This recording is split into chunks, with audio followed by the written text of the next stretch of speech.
Hello and welcome back to Shulchan HaRav. We continue in Hilchos, Netilas, Yadaim, Siman, Kuf, Samach, Beis. We pick it up with Sif Vav, which is long.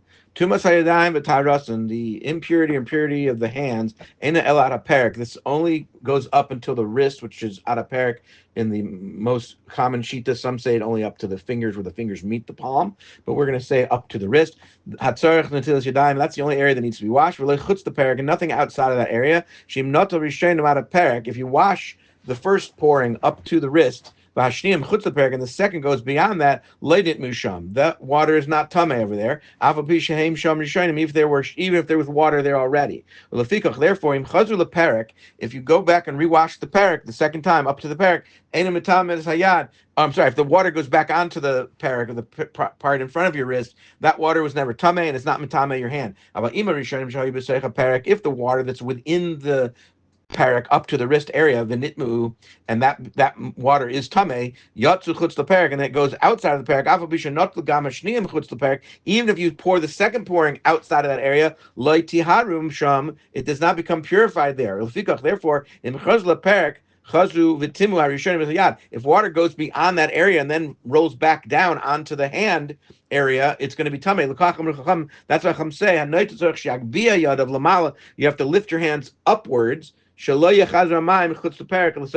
water that was beyond the wrist, up onto the wrist, does not roll back down onto your hand. You lift your hands up, it goes back up your arm. If it's going to drip off your arm instead of back onto your hand. Nevertheless, if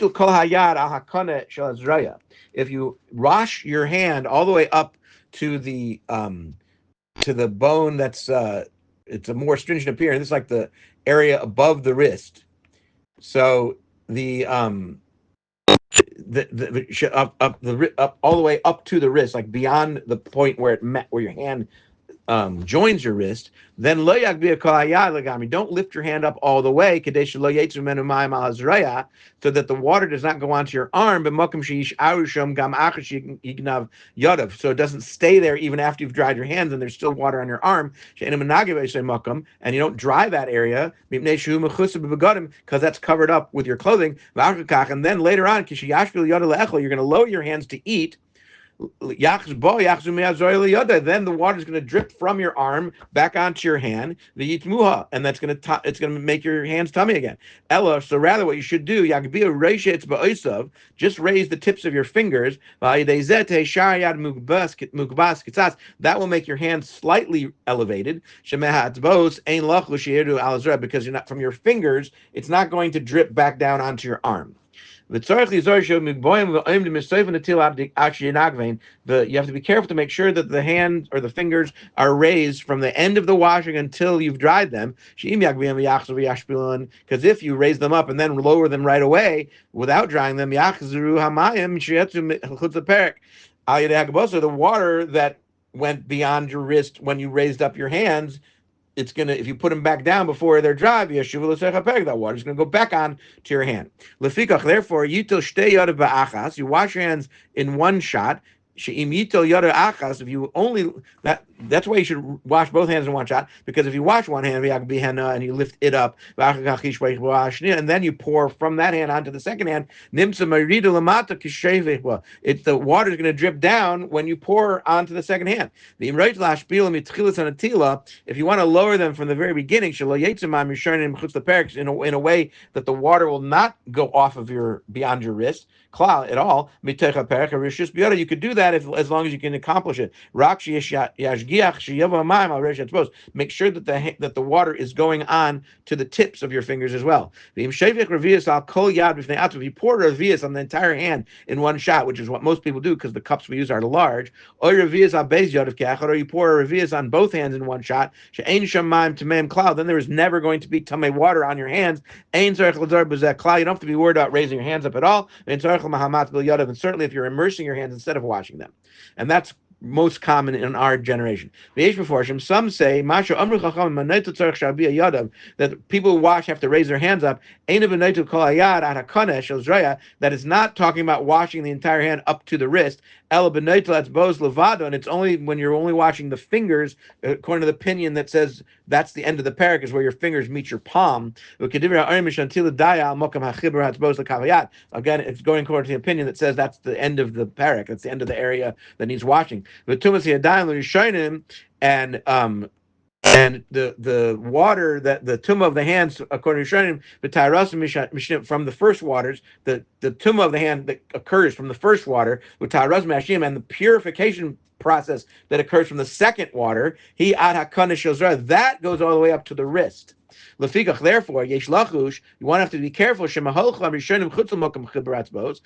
if the water goes beyond the place where the fingers meet the palm, the nitmu sham, and then the water becomes tamei beyond at that point. Even if it does not go off the fingers, but the water goes up beyond the fingers because of the vessel that you're using. And then the second water, the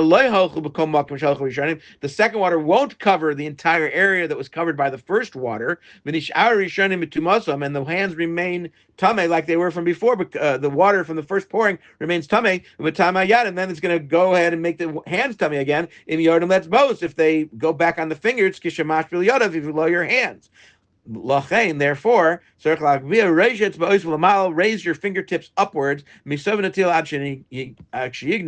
the end of the washing until you've dried them. And even if you want to lower them at the beginning of the washing, that's not going to help. It's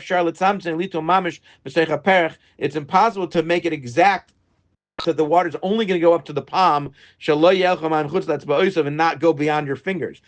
Even just at least a little bit. If the water does go beyond there, it will become tamei, even if it's not coming down from there from the etzbos. It's coming from the vessel, but still going to become tamei because the hand is tamei. Someone who immerses his hands, are you pouring a full revius on your hand at one time? Even if you're only pouring on your fingers, and then it goes beyond that area, that does not become tamei, because the water from the revius is all pure. Based on this approach, we are lenient when it comes to raising up the hand, because we pour on the hand 3 times, even though they're already clean. Then we don't have to be worried anymore if the second water is going to cover the entire area where the first water went. Because if the second water didn't get there, the third pouring will go there. Have a great day.